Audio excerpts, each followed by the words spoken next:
I was thinking about heading down to that logging camp, clear out those nests. I've been seeing more freaks up here. Boozer, no, you're gonna get yourself killed. You gotta wait till you're whole, brother. I'm over here anyway, so I'll take care of the mess, okay? Yeah, okay. Thanks, Deke.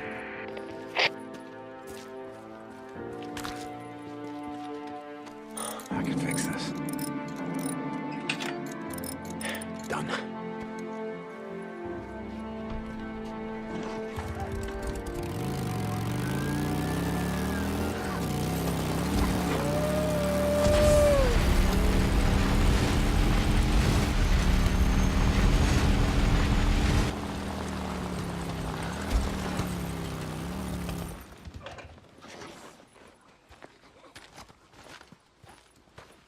Warren here?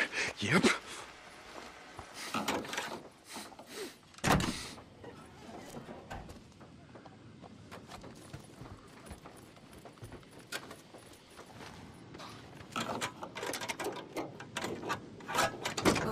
Son of a bitch!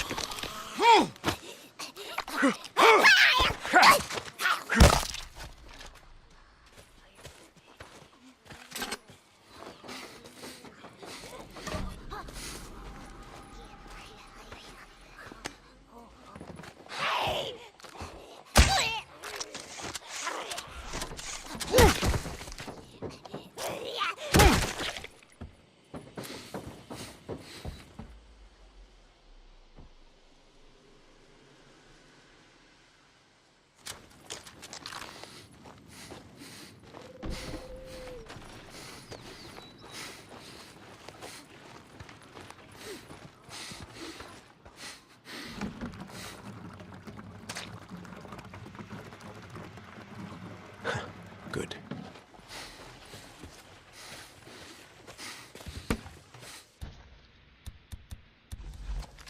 Okay. Well, there's gotta be a nest in this shack. Fuel can.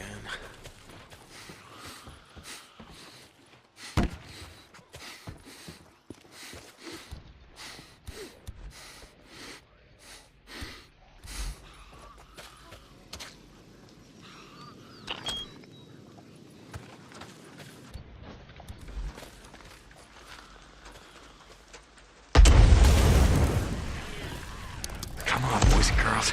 Let's do this.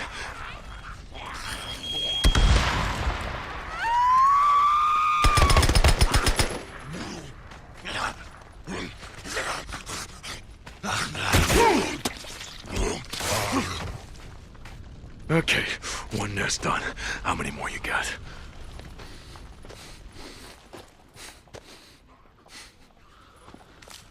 Oh, warehouse. Yeah, that looks like the kind of place you want to call home, yeah? God damn it, what you all shit yourself at once? Jesus Christ. Oh, goddamn freaks. What the hell are you doing? Get down.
How's life in the freak show?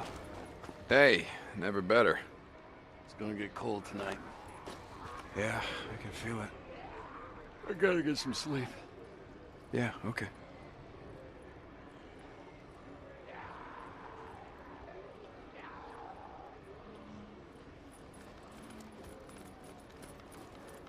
getting light out. Jack used to say the best alarm clock was the sun shining on chrome. Jack used to say a lot of stupid shit. Hey, you doing okay? Been better. Arm feels like it's gonna fall off. You heading out? Hey, I can... It's just... I'm going stir crazy up here, you know? All right, listen, I was heading down that way anyway. I'm gonna take care of them nests, all right? Sniper, damn it.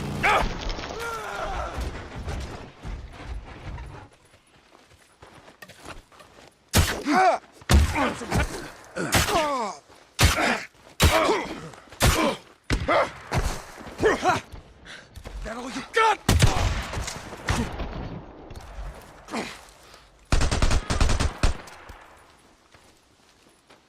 I heard gunshots. What's going on? Bunch of murderers and vagrants. Would just as soon shoot you as look at you. Okay. I'm gonna go see if I can get some sleep.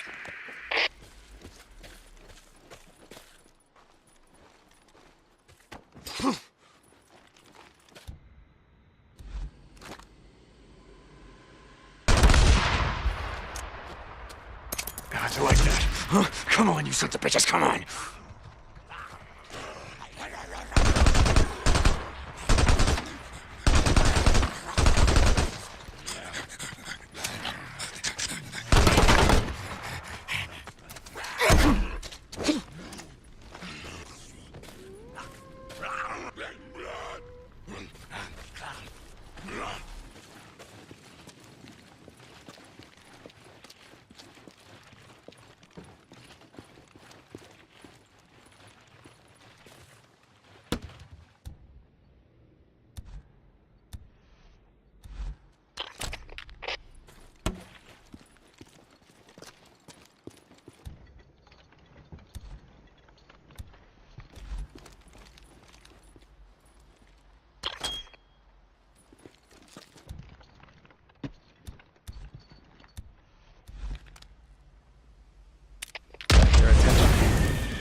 It'll warm you up.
では解説浦野さん、そしてジョンさんお願いします。はい、最初にプレイしていただくところはこれはストーリーモードという部分なのですが、これは実際のゲームのストーリーの序盤の方ですね。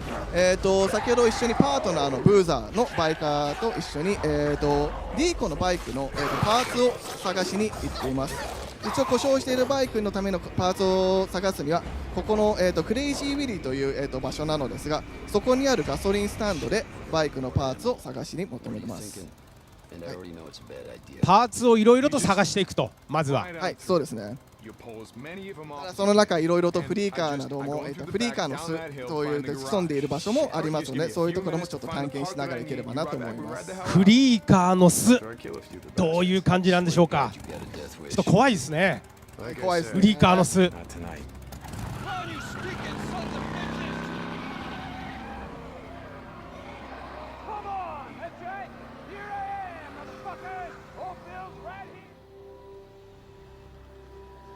All right, so this is one of the early wide linear missions, and Deacon's job is to get to the gas station, try to find a part for his bike.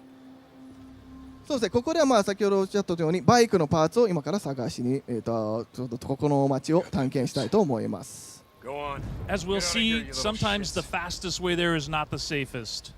そうですね、一応いろいろとルートはあるんですが、短いルートが毎回いいとは思いません。Here we see one of our enemy types that I mentioned earlier, the newts. They stay on rooftops and will only attack you if you're low on health or if you climb up onto a roof, which is their territory. はい、先ほどちょっと見えたのがヌートというフリーカーのこれ屋根の上にいるそうですね。ですよね。はい、ちょっと小柄で結構あちらも通常はそれほど危なくないんですが、ディーコンの体力がすごい低い時など、彼らのテリトリー屋根の上とかに登ると、攻撃してきます。弱ってても攻撃してくるんですよね。そうですね。弱ってると通常は優しいんだけどっていう、はい、優しくはないですね。So he's climbing up onto this tractor trailer so that he can use his binoculars and look at the environment, see where the enemies are, see where he needs to go, and kind of get a lay of the land. こうやって双眼鏡を使って周りを、見渡してどういう地域なのか、どういう敵が周りにいるかをちょっと今確認しています。雨が降ってきました。そうですね、雨もすぐ降ってきますね。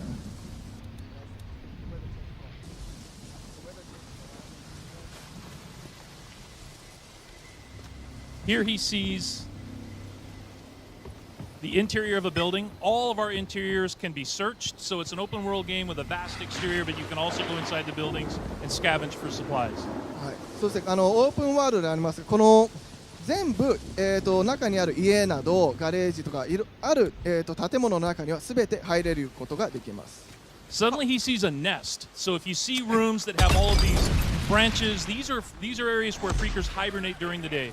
今、はい、火炎火を投げた場所ですけど、燃やしましたね。はい、そこにがフリーカーの巣ですね。いろいろ枝が、飛び出しているのが見えると思いますが、そういう、枝が飛び出しているところに、それがフリーカーの巣というところです。それを燃やしながらどんどん、フリーカーも増えて、登場してくると思います。なるほど、あそこがフリーカーの巣だったんですね。はい、そうです。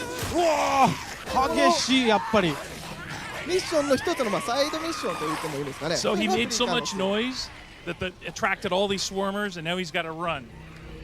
そうですね。で、今のでノイズを、大きい、音を立てることでフリーカーがそこに寄ってきます。あ、なるほどなるほど。ちょっと今逃げてますね。音で寄ってくるんですね。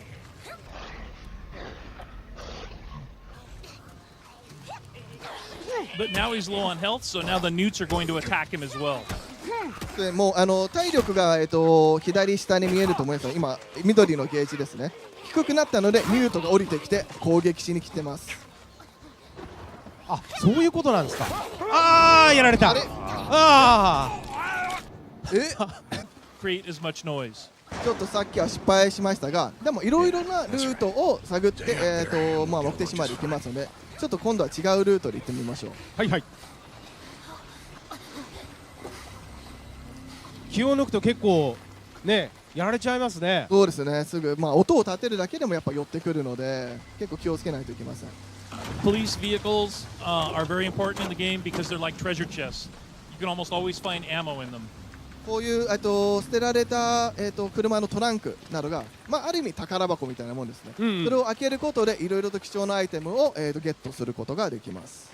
なるほど。トランクに結構アイテムがいいのっていうか重要なものが入ってるということですね。はい、そうです。今も先ほど銃弾が、いくつか、手に入ったと思います。これ建物の中にもいろいろやっぱアイテムがあるということですか。あります。そういう意味でもフリーカーの巣を、クリアしてその建物に入れるようにするのも一つの手。なるほど。さあ入りました。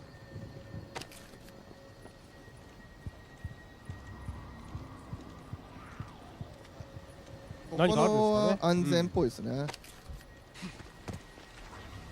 このようにいろいろとアイテムを拾うことで後でクラフトして自分のアイテムを、また装備を、充実にさせることができます。クラフトもこれまた重要になってくるわけですね。はい、重要になります。何するんですか。投げた。So he just threw a rock at that car, which has a working car alarm, and it attracted all the swarmers to it.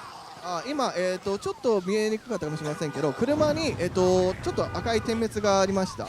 それはアラームがついている車ということで、そこに石を投げて、アラームを鳴らしてそこに、引き寄せました。車が音が出るから、はい、そこで音を出してフリーカーを呼び寄せてるという。そうですね。その間に、もうここは、今敵がいないので。ああ、なるほどなるほど。ドキッとしますね。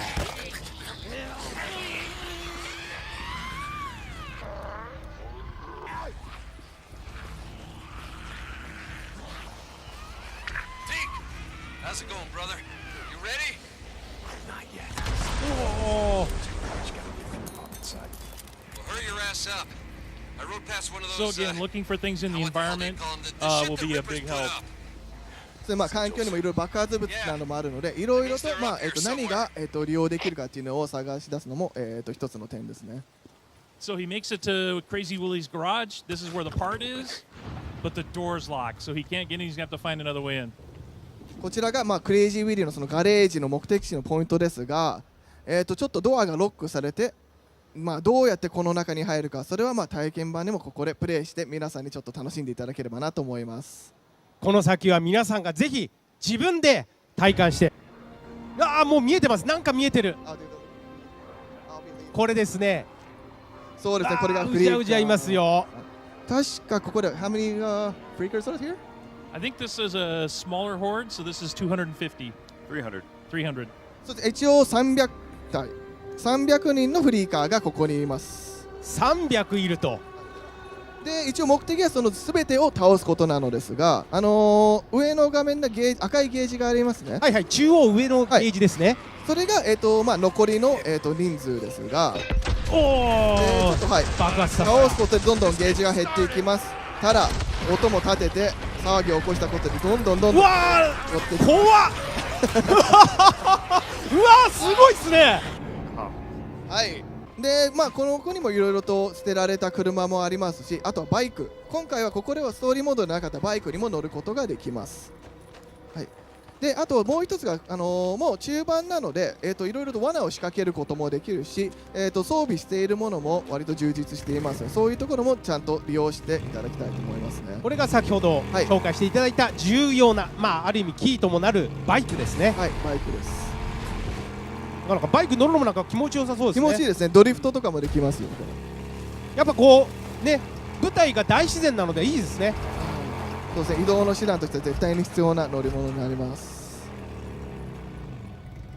でこのようにバイクをどこの位置に、置いとくかによっても、最終的には自分がここに逃げてバイクでさらに逃げられることがというのも作戦の中に入れるのは重要です。バイクの止める場所も重要と。おっと何をしているところでしょうか。ここは、罠を設置して、後でちょっと使うんでしょうね、それを。何か設置したと、罠を。あとバイクが重要なのも、1回死んだらそこが、チェックポイントとなって、そこでまた復活することになります。なるほど。次はどこに設置するんですか。ここはなんか意図があるんですかね、今置いた場所というのは。そうですね、今、設置しているポイントを決めて、そこに誘導しながら、自分も逃げて爆発物を、発火するという作戦ですね。あとこういう燃料タンクも置いてあります、それは実際に銃で撃って大きな爆発を起こすこともできるし、今罠をそこに設置したので、そこの近くに行くと、フリーカーたちが爆発すると。やっぱり設置した場所しっかりと頭に入れとかないと。そうですね、ちゃんと作戦通りにいかないということですね。それでどのルートを通っていくかを、頭に入れながら。おお、来た来た、うわー来た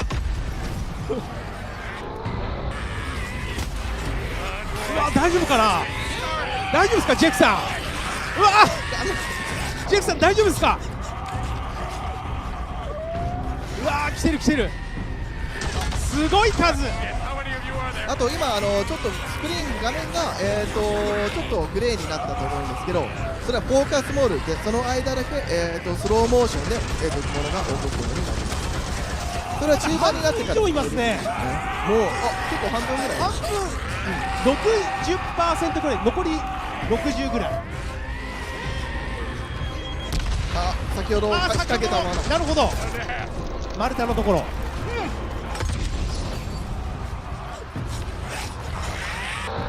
一つ武器としても、はい、ナパーム火炎瓶というのが使っているのですが、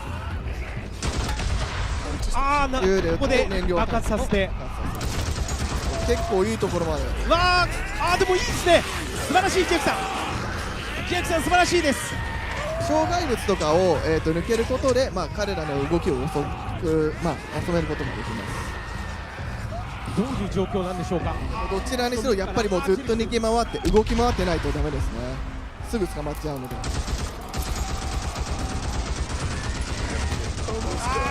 いいですいいです。もう迫ってきてる。大丈夫ですか。なんとか村野さん、これいけそうですかね。いけるんじゃないですか。武器とか変更するときはスローモーションになるので、それもいいように使って。ジェキさん逃げて。ジェキさん大丈夫。今のはちょっと倍ですね。ヒヤッとしましたね、浦野さん。さあ、あとこういう赤いものがすべて爆発すると考えてください。それを狙ったりすると思いますので。使わなかった。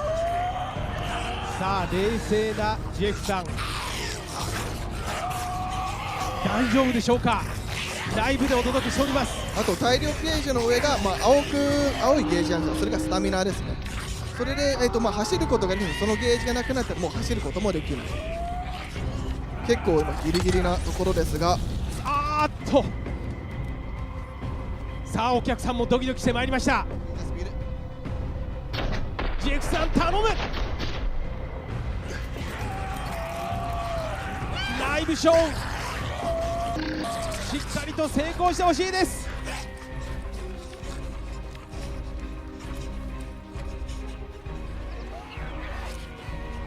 ただもうあとわずかですね。そうですね。あとは銃で倒せるぐらいだとまでいってるでしょうか。これは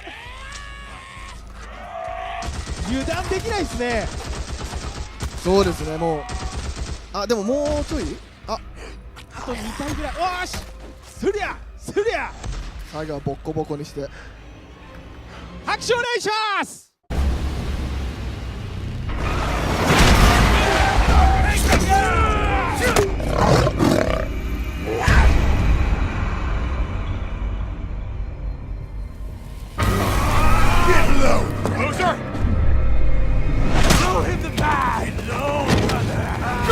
You or Boozer have a run-in with RIP the last couple of days? Why? One of my men escaped a Ripper camp, got tortured, like they always do. But this time they kept asking me if you knew about it.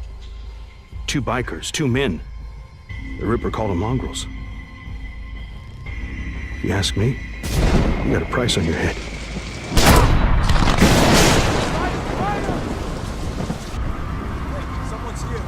You know same as me. Anything that happens here is far better than what's going on out there. Get off!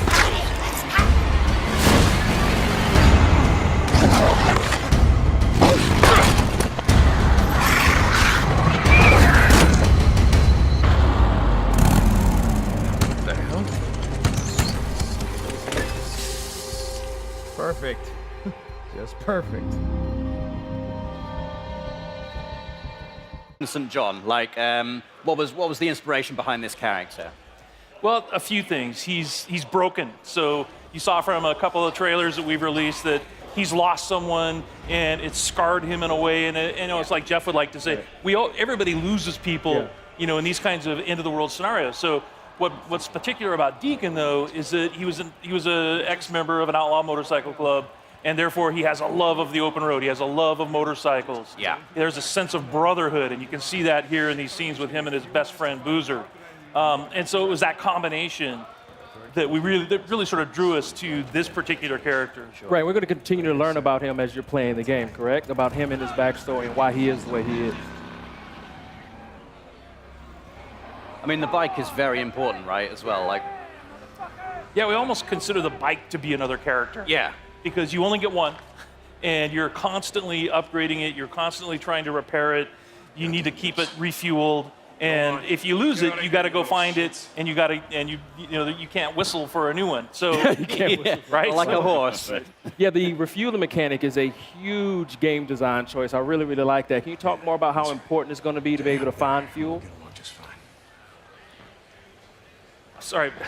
So the refueling mechanic, and actually you have to find gas to keep your bike going. It's a mechanic we haven't really seen done to this extent before. Can you talk more about that and how it changes the gameplay? Well, like in this demo, one of the things that Jeff's taking the run and gun approach. So we like to call it sandbox combat. So basically what you can do is you can run and gun, you can stealth your way through, and your goal here is to get and find a bike part, right? So you're here actually for kind of a trivial reason. You've risked your friend's life to come and get a part for your bike. And so that shows a little bit about Deacon's character. But then as you watch Jeff play through this wide linear sequence, he can play it 100 different ways. And if you watch other people play, you'll see that, okay, they didn't take this route. They didn't stop and check the trunk of this police car. And those are kind of like our treasure chests throughout the world. So you're always on the lookout for those because that's how you're going to find ammo and health kits. And then you're seeing one of our stealth mechanics here. If you're quiet, if you crouch walk and you walk up behind an enemy, then you have the opportunity for a stealth takedown. And what can you tell us about the Freakers? Because they're quite unique. I mean, we've seen, a fair few undead enemies in video games before. What makes the Freakers unique, and what was your decision-making behind making them the way they are? They're alive. They're alive. Yeah, they're not zombies. They're alive. And so that sounds trivial, but it's not, because it basically means we have a full day-night cycle in the game. Right. And they have things that they do. There's an ecosystem, and they have to eat, they have to drink, they have to hibernate.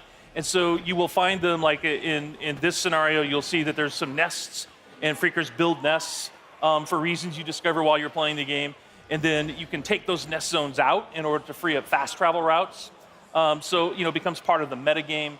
But Freakers are evolving. They're living creatures who have been affected by this virus. And there's several different types. And some of our trailers you've seen, we've shown the Screamer, which is a female that can have sort of alarm system that will bring in more Freakers. Right. We have the infected bear, so it infects animals. In our last trailer, we showed mountain lion and the crows. Right, so you have so it's just it's a wide variety of challenges for the player. And like we said, the world comes for you, and that's part of it. Is that these creatures are always after you, and at night they're stronger. Yeah. If it starts raining, they become stronger. But I've seen in previous trailers Deacon actually utilizing the Freakers as a weapon against his enemy as well. So you can actually use them to your advantage as well as the environment itself. Yeah, absolutely. We call it the Freakosystem. So in this scenario, there's not a lot of chance for that, but if he were fighting Marauders or Rippers, then he could find a nearby swarm. It's an open world, so you can just explore. You can find other tools like a swarm or a Freaker bear, and you can bring them into an enemy camp and watch the sort of mayhem that happens. I guess you've got to be careful, though. You don't get kind of sucked into it. Yeah. I like this gun, you guys. So you have melee combat and you have gun combat. Can you talk about how you designed and balanced for both? It's like so many different scenarios require the player to determine how they want to play it, right? So that's why we have like this full set of stealth mechanics. We have a full set of weapons that you can upgrade. And in order to do that, you have to go to the human encampment. So there's survivor encampments in the world, the only places in the world where it's safe. And you have to do jobs and missions with them in order to earn trust. And then once you earn trust, the merchants there will sell you things. Ah, I like that. And then it's like, and if you want to upgrade your shotgun, or you want to buy a silencer for it, then you have to have enough trust at that encampment in order to do that. Boozer, you there? I found the part. I'm heading Got the bike part.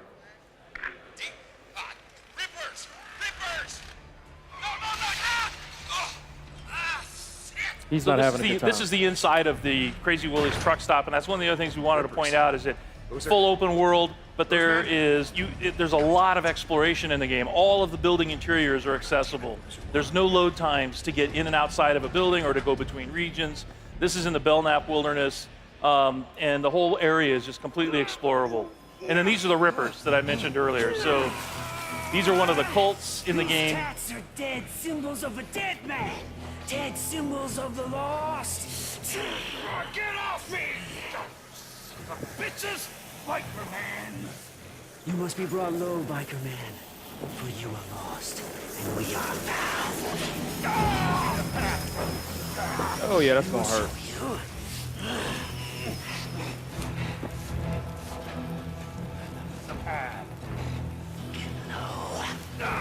Get low!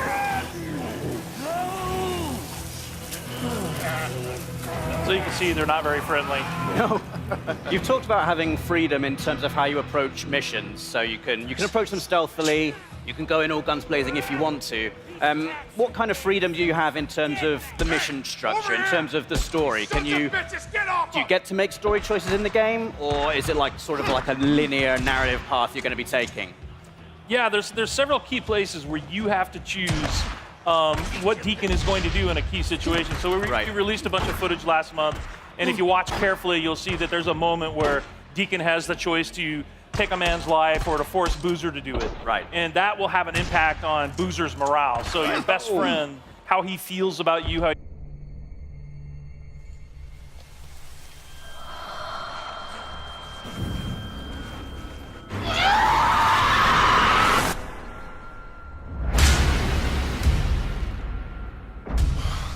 Don't look at me, it ain't my problem.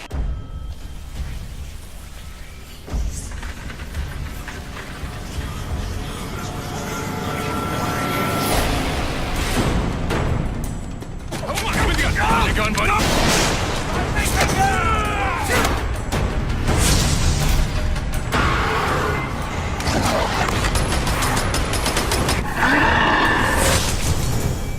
Do it. I'm not here for him. I'm here for you.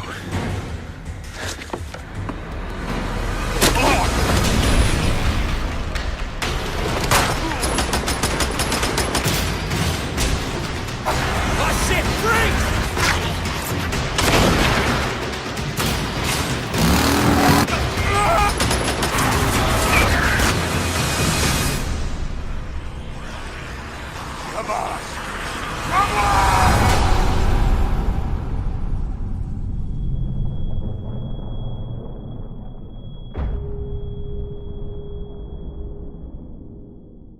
So you tried doing sort of a stealthy approach, and now you're just going to go in with a shotgun and blow them away. Look at that headshot. Or baseball bat, that works. Yeah. Can you tell us anything about what has happened in the world? You know, why are we in this post-apocalyptic situation? Like, are you able to reveal like kind of what has happened, what has led to this transition? Yeah, you know, it's one of those things that we really want the player to sort of learn as they go. So there are answers, right? But you have to explore. There's a, you know, we've introduced this group called NERO, which is our National Emergency Response Organization. They're out in the world. They have these MMUs that you're trying to break into in order to get medical supplies. They're part of the story. And, you know, obviously Deacon has lost somebody. We saw that in a trailer. That's part of the story. And as far as like the pandemic and the hordes that you run into constantly, these all sort of weave together to sort of explain how we got, you know, to this place in this world. Cool. And all kinds of just visual, actual hardware upgrades, but a ton. You can really make it your own. Awesome. Well, John, Jeff, Chris, thank you so much. Come on, get him inside. What happened? Got hit again. Squatters off the highway. We've got to get some men together, go after them. Don't look at me, it ain't my problem. They've got Manny. You sent Manny on a supply run.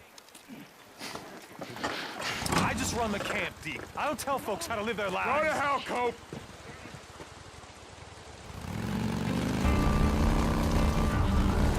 Oh! Out of the way! Oh! Hey, man.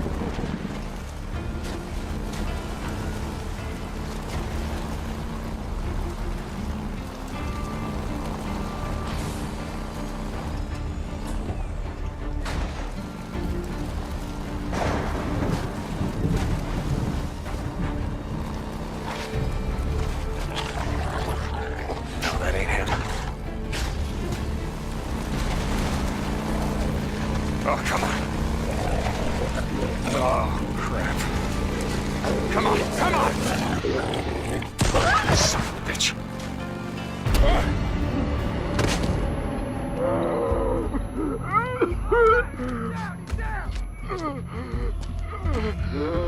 Let's do this. Yeah? You want some of this? Yeah!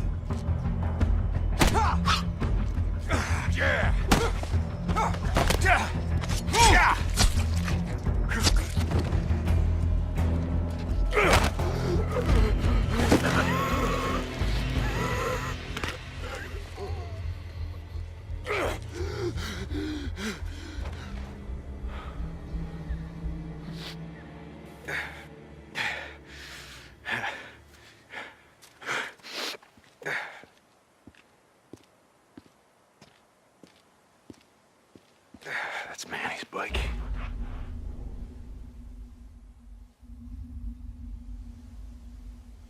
Yeah, this way.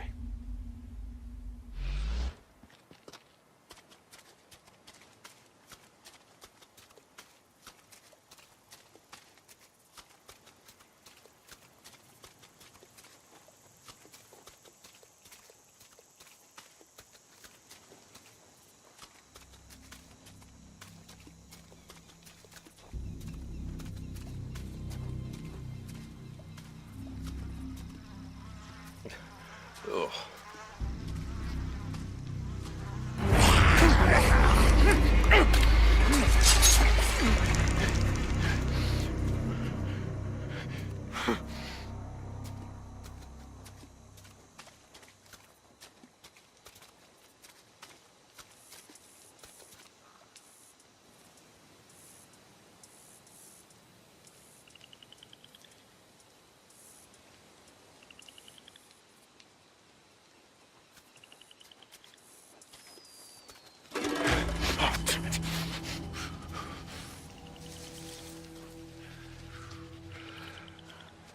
Cigarette.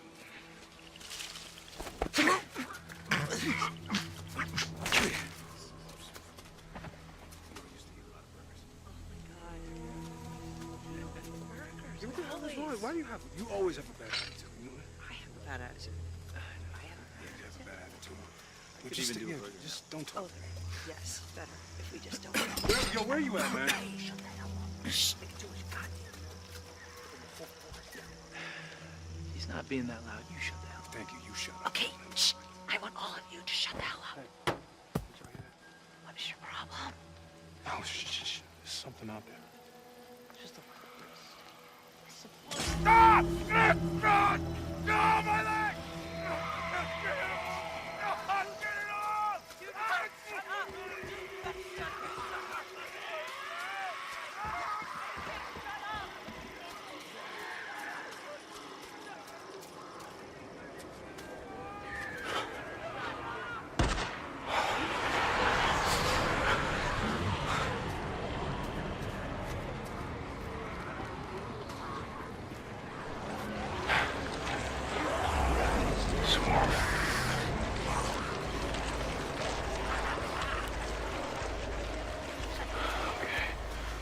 Easy, fellas.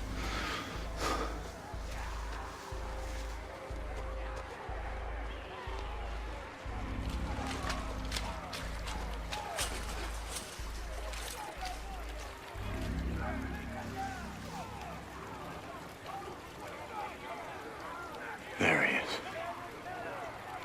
Still alive. How the hell am I?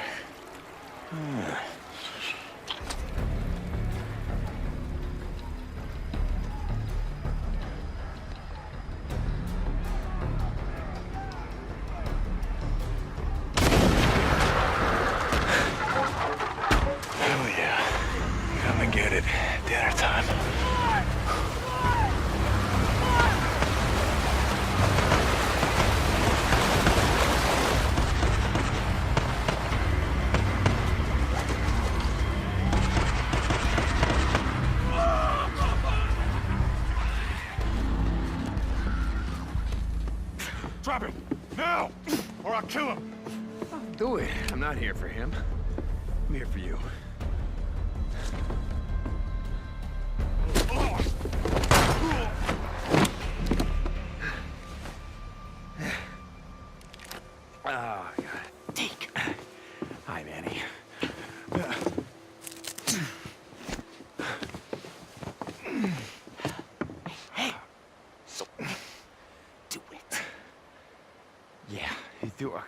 I wasn't gonna let him kill you. Besides, who the hell else around here knows how to rebuild a carburetor?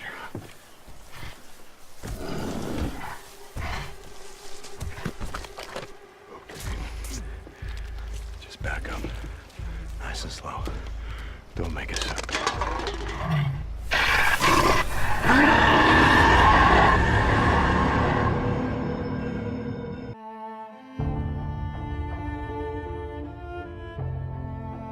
Someone asked me once if I remembered how it all went down, as if it happened so long ago that anyone could forget.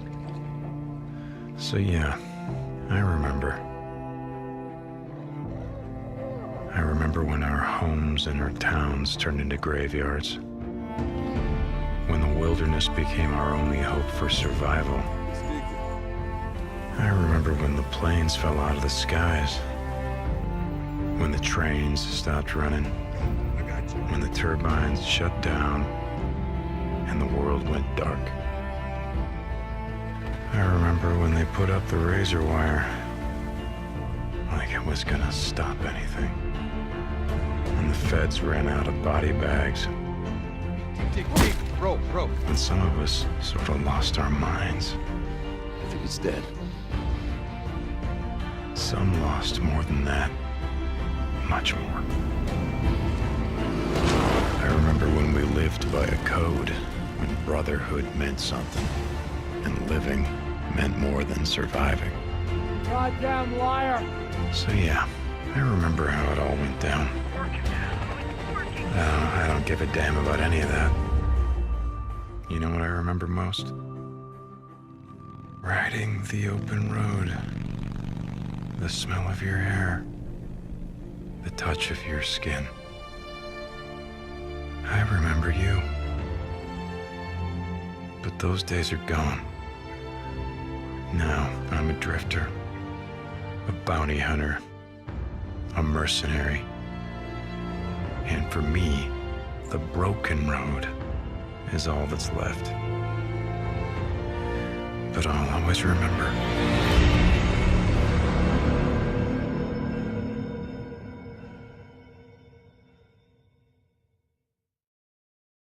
PlayStation.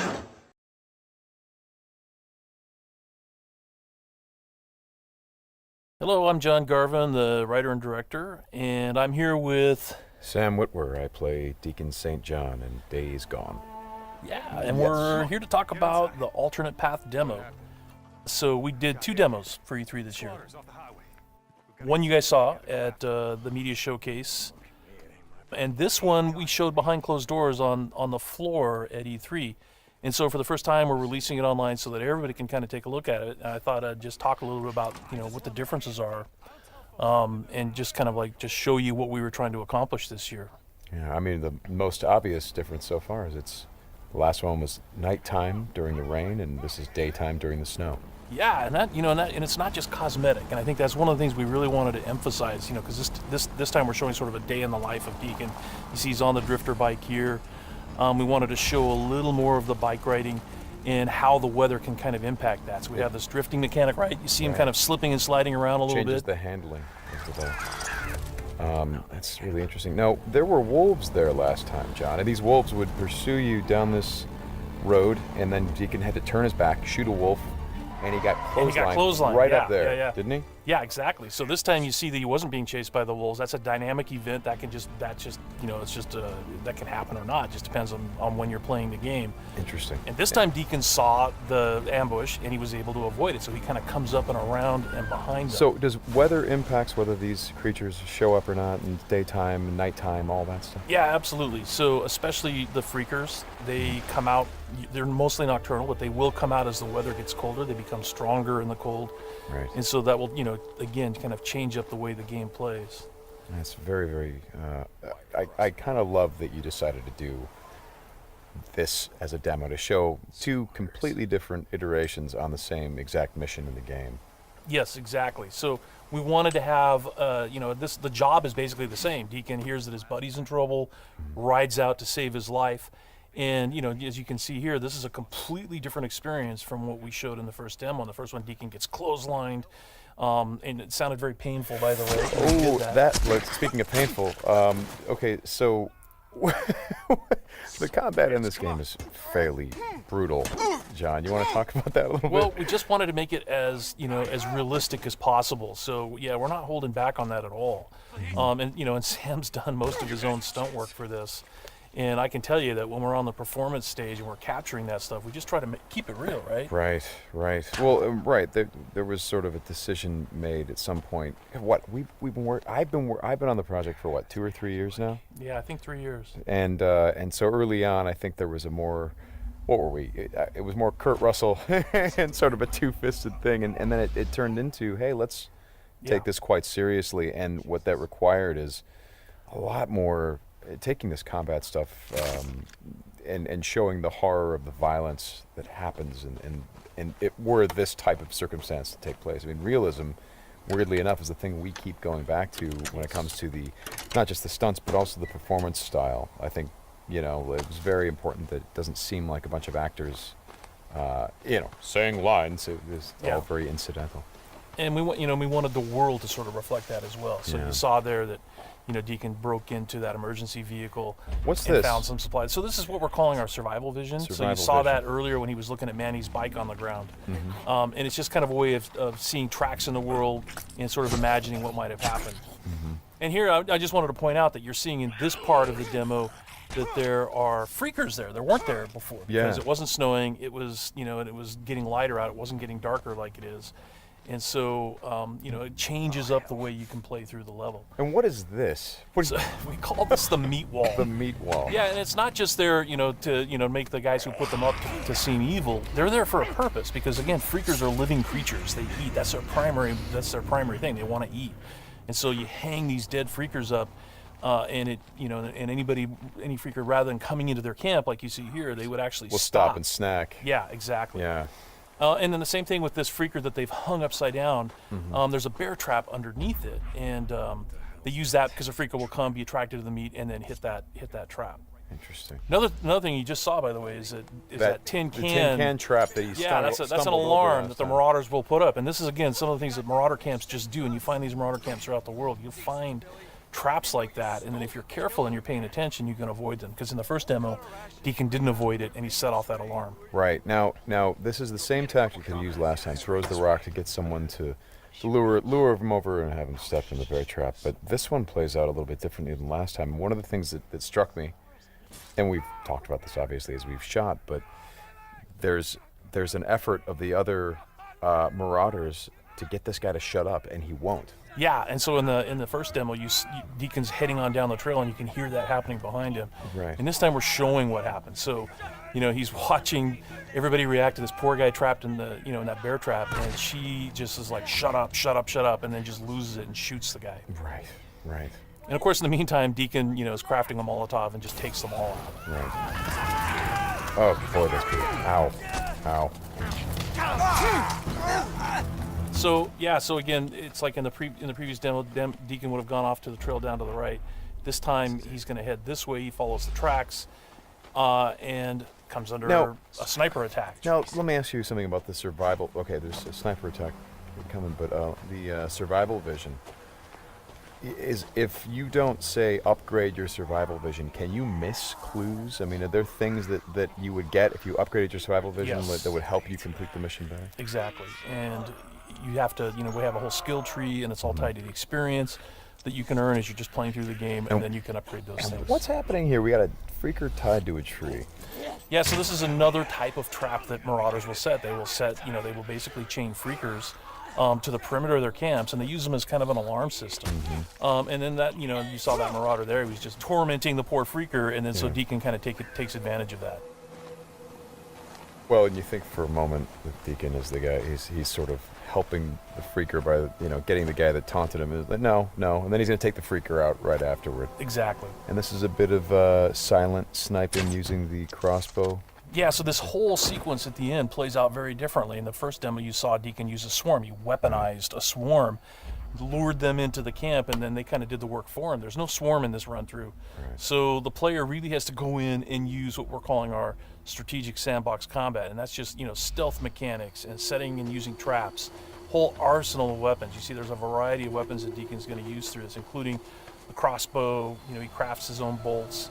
And you know he's got to figure out how to get up to Manny, just using his combat skills instead of doing it strategically. So straighten me out. Those bonfires, were those there in the previous demo? No, they weren't. Right. So that's another big difference. Is that if you come here during the day, it's like in the media showcase demo, there was like kind of a fight club thing going on. Right. They were punching each other, and everybody was just sort of getting into it. Nobody's really paying attention to what's going on. Yeah. And now it's getting dark and it's cold out. So they've built these bonfires. So. And again, it's not just a cosmetic change in the way the... Well, it's cold, right? Yeah, it's because it's cold. They have to build some... So it changes the way the Marauders behave in the level. Mm-hmm. Well, that's very... Again, this is part of the reason why I love that you did this as a demo, because the behavior of all of these things, not just the Freakers, but the Marauders, everything, there's a logic to it. You can track why they're doing the things that they're doing. And you can use it to your advantage in the gameplay. That's kind of what I like about this so much. And that's really what we wanted to showcase this year, is that it's an open world game, and everything you see around here. And again, we're only playing this 2 different ways. You saw that waterfall way up there off in the distance. There's a bridge that goes in front of that. If you had a sniper rifle and enough ammunition, you could have driven your bike all the way up there. There's trails that go all the way up there, and you could have used your sniper rifle to take out this entire camp, because it would have taken them a while to figure out where the shots were coming from and to get to you. So, that's a different way to play it. There's another way to play it, by the way, where you could have just stealthed in through the entire camp if you had the skills to do it. And you could have just taken everybody out silently, or almost everybody, and then you could have gotten up to where Manny's being held using a different route, and just stealth killed that guy. There's no reason that you have to come in and run and gun it like Deacon is doing here. Hey, how scarce is ammunition? Because I see him switching from a bunch of weapons, and when we saw this demo, when I came in and saw it at E3, one of the things that I really enjoyed was I was sitting next to you, and the driver was playing the game, and at some point I saw you shift in your chair and you leaned forward, and I heard you say, "Oh man, uh-oh." And I'm like, "Whoa, what's going on?" He's like, "He's going to get killed." I'm like, "Whoa, oh!" And I leaned forward. I was like, "Oh, I guess there's some real danger." And one of the things was that he was running out of ammunition, and he was trying to go pick up ammo from the dead. He was looking for Marauders, ammo, but he was under fire. So when we were at E3, we had a whole team with us, and everybody played it slightly differently. So it just shows you that it's not scripted at all. Yeah. And then this Rager Bear. Oh yeah, boy. the infected bear. The infected bear. That's that's not what you want to see. Well, we thought that would be a good way to end the demo, is to show that it's just one for Deacon's life. It's just one darn thing after another. Yeah. Right? You're going to save your buddy. You get clotheslined. You get attacked by wolves, or you think you're finally done. You rescued you've gone through all this stuff, and then suddenly, Rager Bear. Right. Well, as you've said to me, it's not just about exploring an open world, as it is the open world coming after you, the open world seeking you out, trying to... Yeah, exactly. That's our tagline. In Days Gone, you don't have to go seeking out trouble. The world comes for you. Trouble's looking for you. All right, Sam, thanks a lot. Thanks, John. It's been fun. And I hope you guys enjoy the demo, and we'll talk more about it soon. Very violent. Yeah. It showed a lot of sort of situational kind of... using the environment and the freakers that we see kind of to the advantage of the player. Yeah. So tell me what went into that. Well, so the biggest thing that we really wanted to do this year was sort of show a more intimate part of Deacon's life. So last year it was the Horde, which is hundreds and hundreds of freakers, all sort of massed together, and you saw how Deacon had to struggle to just stay alive. And this year we wanted to show off more of the open world and this thing we're calling our dynamic open world systems. And what that really means is you can use the freakers themselves against other enemies, like the Marauders that you see on the media showcase demo last night. Right. Actually, I have a question about the freakers, because with other games, survival games, like this, for instance, The Last of Us, the clickers had this thing where they couldn't see you, but they could hear you. What is it that triggers the freakers? Oh yeah. Well, it's an interesting question, and for anybody who gets a chance to see our alternate demo that we're demonstrating in the theater today, or online when it gets posted, is that the time of day kind of drives the density of the freakers and the humans when they're out, but also the weather. So when it's snowing, it's going to kind of blind everybody at a distance. When it's raining, it's going to dampen the sound. So when the player learns these, he's going to be able to use that kind of context as one of he's going to play that as part of his strategy for how he approaches any encounter. Gotcha. But definitely sound, right? Because like you saw in the media showcase demo, Deacon, put down this bear trap and then kind of snuck off. Right. And in our alternate path demo, he doesn't do that. So he actually kind of goes around and watches what happens when this Marauder goes into the bear trap, and you hear this gunshot on the media showcase demo. If you look at our alternate path footage, you'll see that one of the Marauders actually shoots the other Marauder in the head because he's making too much noise. Oh, wow. Right? So yeah, so it's a pretty harsh world, but that sound traveled, and sound is something that can be really, really dangerous. Gotcha. That's very interesting. That's very interesting. Yeah, I did notice once the bear trap was down and the guy stepped in it, you saw the freakers running. Yeah. It's like they heard it screaming. You heard them screaming. This is looking good. I didn't see all of this footage. I was kind of a little distracted last night during the showcase, but one of the things I really like about this game is it's, we see a lot of open world games out there. It's certainly like a popular genre, but this one, the feel of it is different. It feels more improvisational, I think is the word I'm going for. Absolutely. Our crafting system, I mean, it's really inspired by, kind of the do-it-yourself mentality where, we all feel thrilled when we make a repair to our car or our house with duct tape and a couple of loose screws, and we feel really good about it. That's Deacon. He's making use of everything he can find in the environment, and they have to scavenge and search for things and employ them in really clever ways. And he has to do it. He has to do it to survive. So like you see right here, this is the same clothesline that Deacon ran into, and in this demo, the runners aren't chasing him, so basically he has the opportunity to see the ambush before it happens, goes around it, comes up behind them, and takes those guys out from behind. Right. So to your point. And then he strangles them with their own clothesline too. Yeah, exactly. So he makes use of the whole buffalo. And it's a dynamic event that can happen.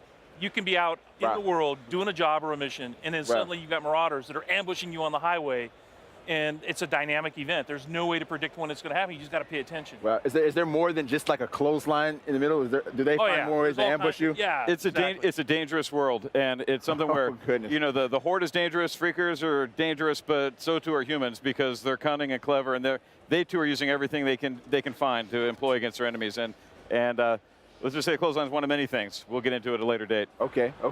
Now tell me a little bit about, maybe a little bit of the backstory about why these freakers are being hung up like this. Is that like a defense mechanism? Is it? Yeah, absolutely. Yeah, so what they do is we call it the meat wall. And what they'll do is, like in this case, they have a bear trap under this dead freaker corpse. And what they'll do is they'll put a trap under it, and then as other freakers are attracted to the meat, they're all hungry all the time. That's what happens evidently if you become a freaker.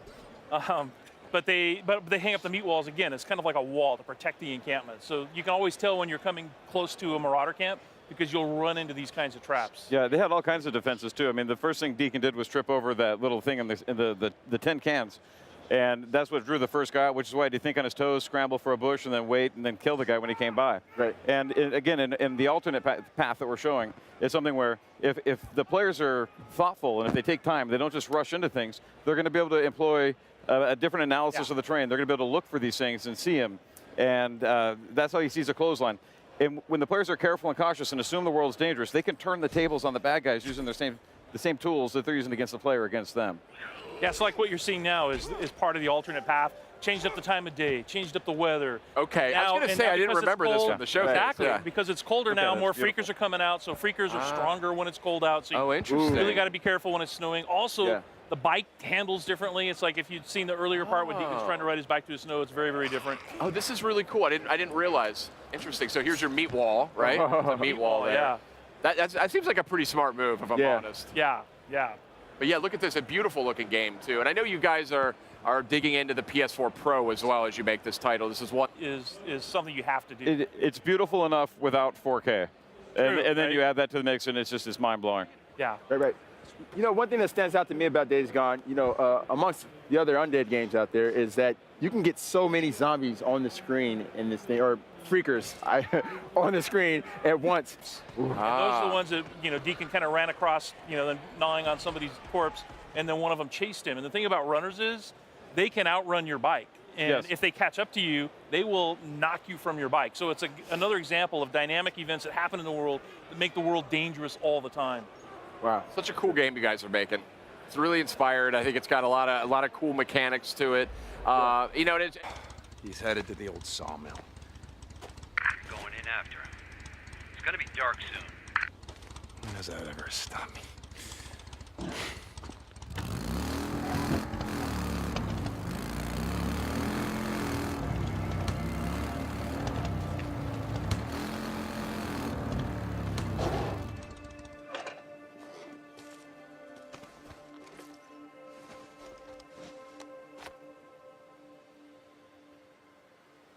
His bike's down.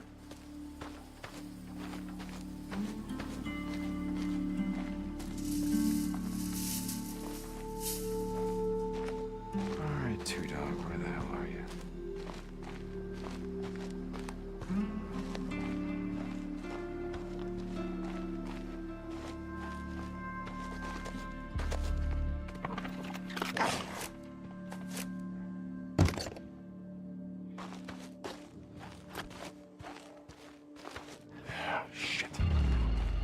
Go on. Get out of here. Get out.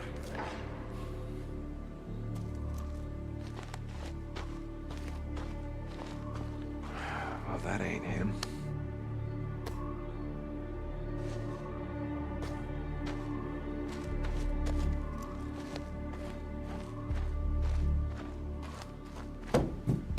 Alright, let's see.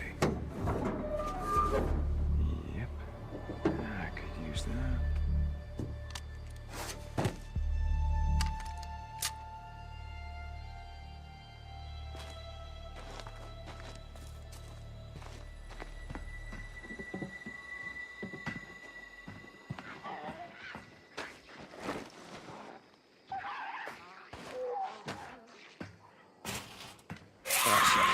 Oh, shit.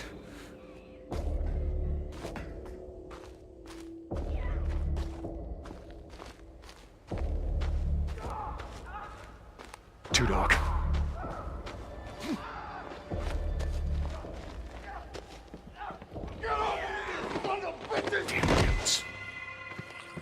Two Dog! Damn it! Stop, Two Dog!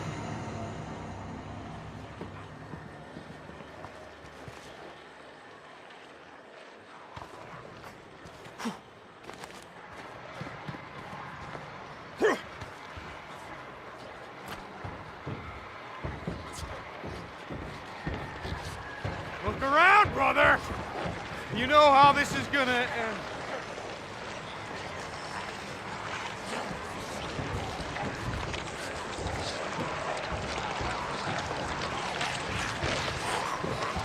Where you at?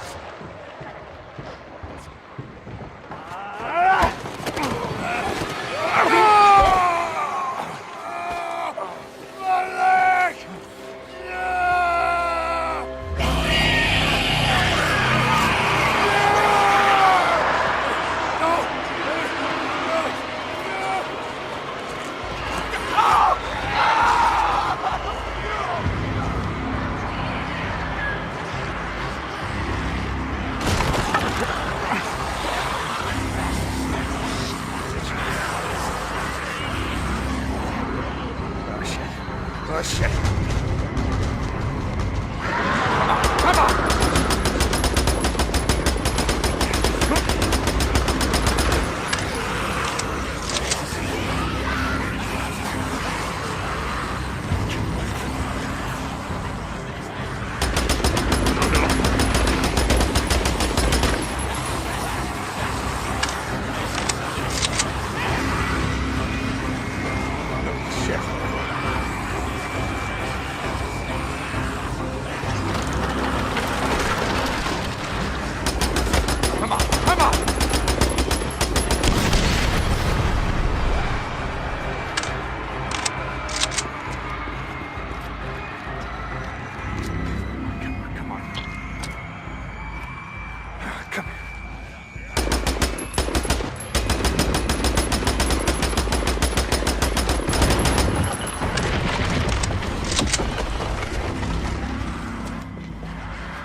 All right, here we go. We're watching some live gameplay here of Days Gone.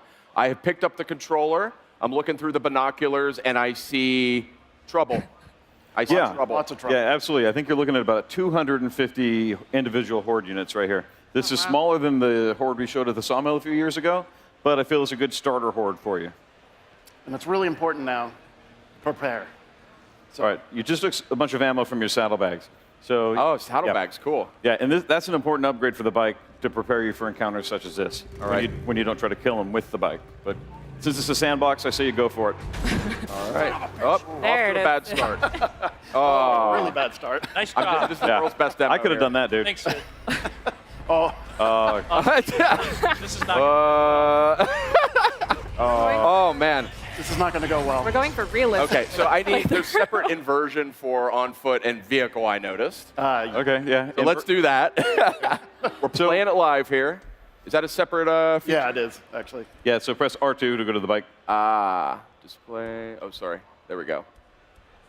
There All right, there we go. Now we're good. Now everything's going to go flawless. It was the old inverted controls. That's right. I'm a freak. That's right. It is the right way to play. Here we go. Easy now. Oh, mama.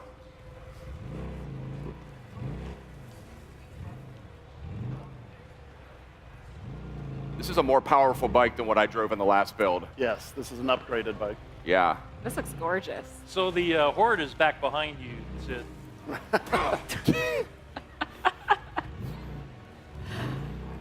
Easy now. This game looks incredible. No strategy in this game is a bad strategy, but I'm going to say this is a terrible strategy. The worst strategy. Yeah. So tell me, what do I have in terms of weaponry here? Okay, well, so if you get off your bike, you can access your survival wheel, and on this you're going to have your weapons in the cardinal directions, but then in the upper right-hand corner you're going to have throwable explosives. In the upper left you're going to have your consumables, which include things like your health, your bandages, but most importantly, kind of survival buffs. Things that will help enhance your core attributes. And crafting one's going to take away from another, of course, so you've got to make choices that suit your playstyle.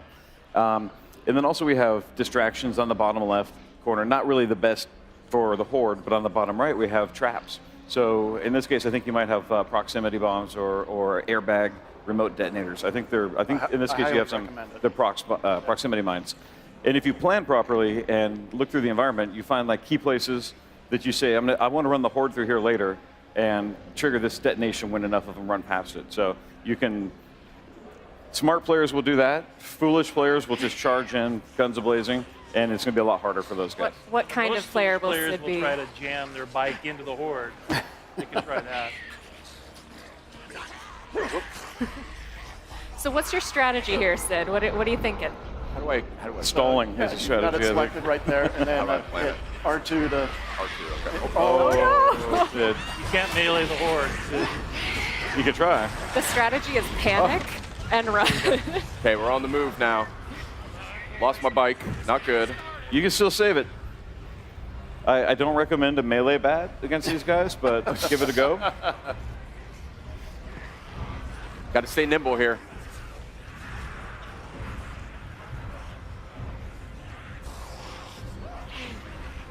This is going to be 10 minutes of me running from these guys, isn't it?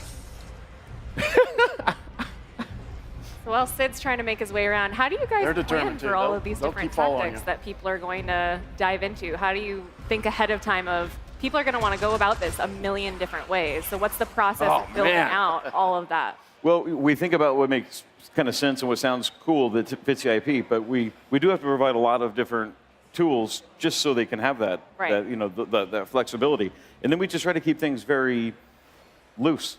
So that we're going to be surprised by a lot of the videos we see online of people playing this. We'll be like, wow, I didn't think that would happen. And when we've done that internally, we've been surprised about how things just kind of work. So we're supporting it by It's always the best part of games like this is just seeing how people get so creative. Yeah, absolutely.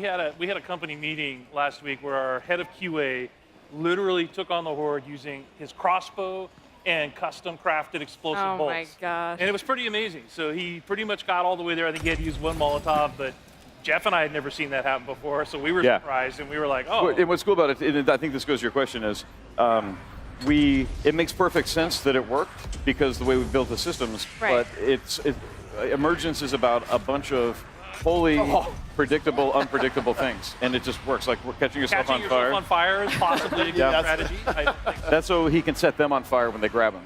That's yeah. That was the plan. Okay.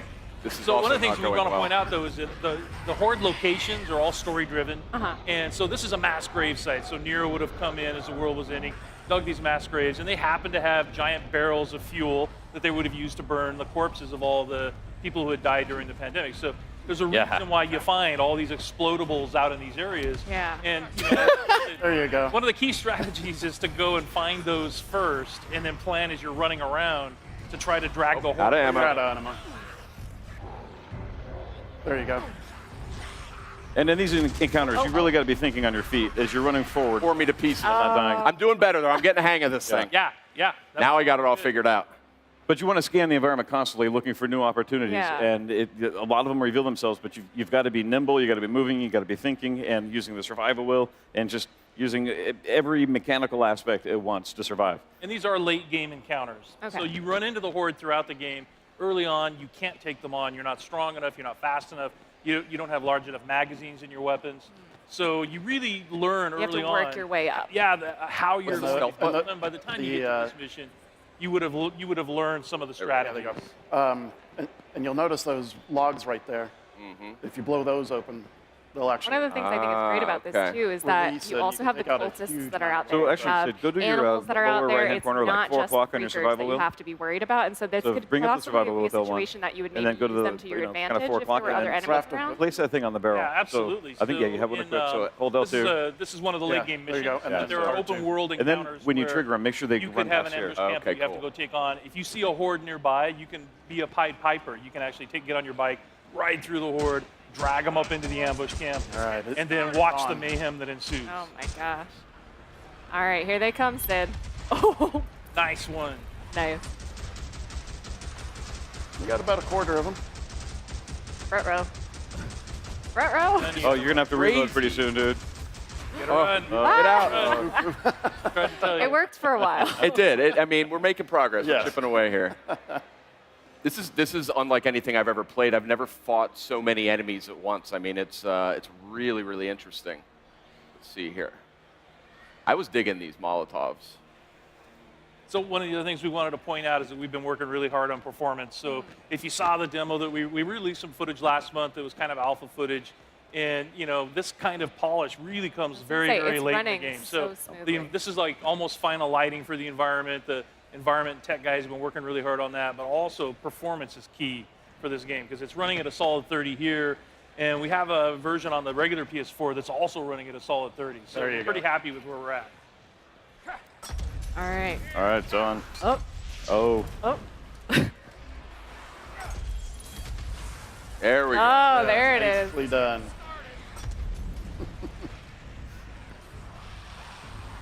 They're starting to fan out. Yeah, as you can see, they're starting to avoid the fire as well. So, anything that's red is explodable as well. Keep moving, Sid. Short controlled bursts. Boom. Yeah, always Oh, side run, side run. red eye. Oh no! Barrels. And that's how we show it's alive. Yeah. Sid This did was that. it. I blame him. I did too good. Yeah. That was the problem. All right, so you can see we still have some optimization. Yeah. We're not coming out until February, so. We still have some work to go. You guys are coming out February 22nd, though. I'm sure you can polish that right up.